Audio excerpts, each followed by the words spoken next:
Hi everyone, my name is James. Some of you might remember that about a month ago I built a walnut cutting board for one of my daughters. It also had African Padauk, Wenge, and maple in it.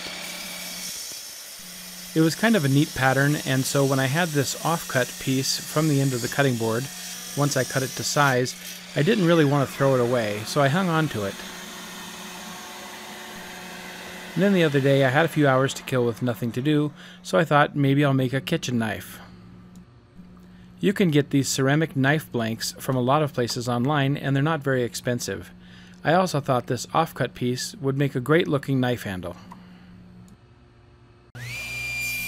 This is a great woodworking project for anybody who doesn't have a whole lot of experience. And it also doesn't take very much time to complete, and in the end you end up with a project that's really useful. So I decided I wanted my knife handle to be about 3/4 of an inch thick. So I had to cut the two sides, which are called knife scales, down to about 3/8 of an inch thick each. But instead of making them exact, I set the rip fence on my table saw to make one of them about a 32nd of an inch over and the other one about a 32nd of an inch under. And I'll show you why I did that here in just a minute. Now it's time to take these knife scales and cut them to length.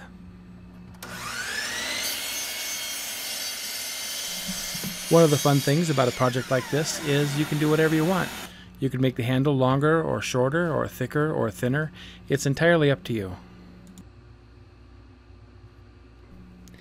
And the whole thing's actually a really inexpensive project. I think I paid $15 for the knife blank, and I'll put a link to that in the description. And then the knife scales are really just scrap wood, whatever you have laying around the shop. The ceramic blanks that most woodworking supply places carry are very high quality, and they really rival a knife that might cost $50 or $100 or so in the store. So it's a project that can even save you money. Here I have used a clamp to hold the knife blank into place, and I have traced around it exactly with a pencil. And I'm tracing on the thicker of the two pieces, the two scales that I just cut on the table saw. So the reason I made the two scales a different thickness is because the thicker one I'm actually going to cut a groove out of in order to perfectly fit the tang of that ceramic blade. You could certainly make the two scales the same thickness and then cut this groove out of both sides, but once it's all glued together it's really hard to see a seam line anyhow, and it just makes it easier to only have to trim on one side. So I'm using my trim router here, and I'm using a 1/4 inch solid carbide up spiral cutting bit. It cuts very easy, and if you haven't done this before, it's easy to get intimidated by a cut like this, thinking that you have to freehand a cut out exactly, but it's remarkably easy to follow the lines, especially if you have a spiral cutting bit. The spiral cutting bit does not have the tendency to grab and pull through the wood. So going slow and following your lines is something that any woodworker can do. At this point I have come right up to the edge of the line without really making it disappear, so I'm going to do a test fit and see how it fits in there. And you can see it's actually just a little bit snug. So I'm going to hold it to where the bottom part of the tang is inside, and I'll mark the top. That way I know what I have to cut off to get it to fit perfectly. In truth, you don't even have to really worry about overcutting it. We're going to bond everything here together with epoxy, so even if your cutout is a little bit big, it's not really going to make any difference.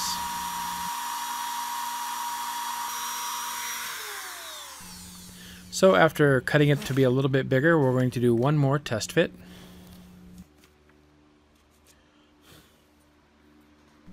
And that looks like that fits good. It could probably be a little bit tighter, but it really won't make any difference. The epoxy will fill any voids that are in there, and it'll bond great. So now I'm going to put a piece of double-sided tape on the outside of one of the scales, and I'm going to mate that to the outside of the other scale. Now the reason I'm doing it this way is because we have to draw the knife handle out. I'm going to have my daughter draw it here for us, and you can actually, here's another place where you can get creative. You can draw any shape or design that you like.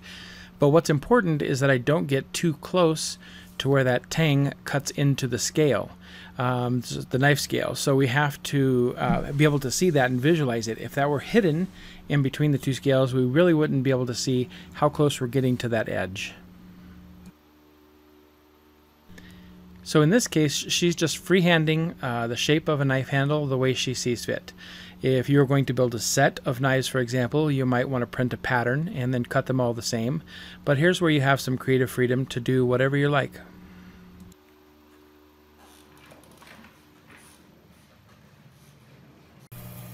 So now we'll take those two scales that are still taped together and cut it out. A bandsaw is a good choice for this. If you don't have a bandsaw, a coping saw works great for this cut. And you can see I didn't really follow her lines that well. Here again, not a big deal. You can make the cut anything you like.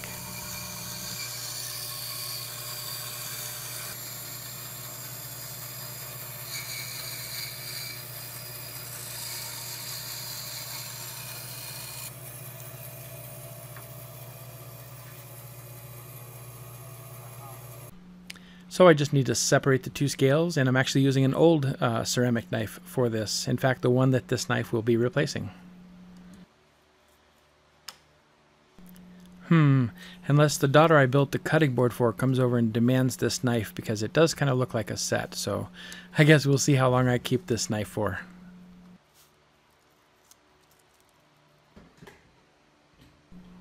Yeah, the best stuff for this is just 5-minute 2-part epoxy.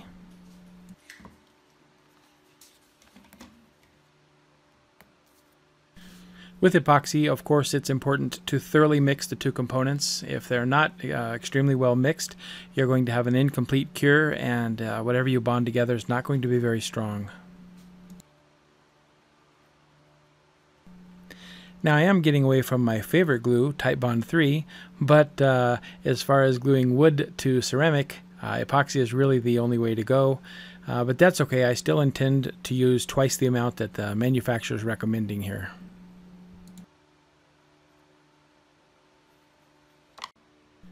In fact, I even made a big mess, and I got epoxy all over the outside of the scale as well. If that happens to you, it's no big deal. I put some tape down to prevent my clamp from sticking to it. And obviously the knife needs to be in position. The tang needs to be fully inserted into this as you're clamping it together. And I also tape up the knife blade at this stage so I don't get any epoxy on it, and I'll leave that knife blade taped up until the project is complete from this point on.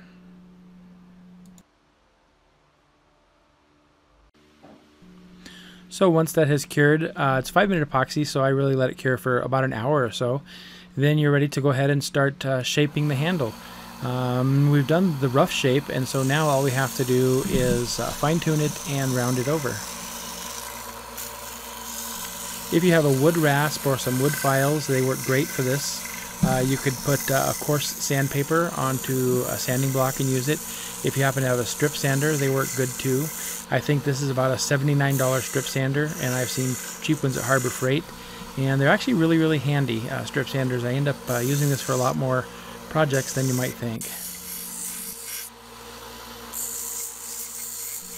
Once I'm satisfied with the outside shape, then I'll just kind of start beveling or chamfering all of the edges in an attempt to move this to a more round shape. I imagine a lot of you out there have a lot more artistic ability than I do, and you might come up with just a fantastically carved handle which fits the hand perfectly.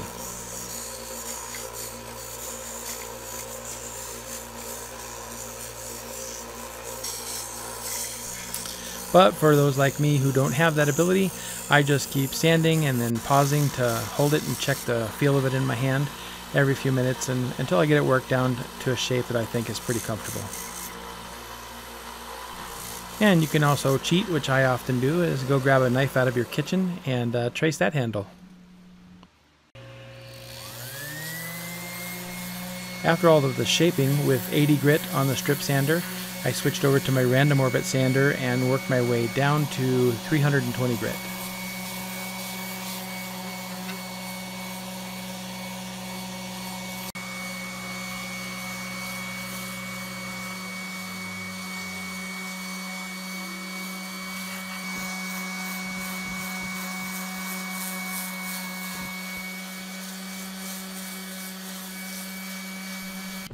And then I put some 400 grit on my sanding block and just did a little final smoothing here.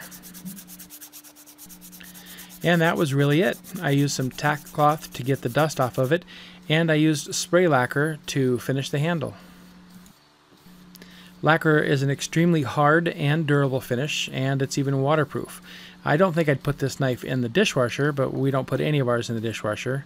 But I did give it 4 coats of lacquer, sanding with 1000 grit sandpaper in between, and came out with a really nice finish when it was all done.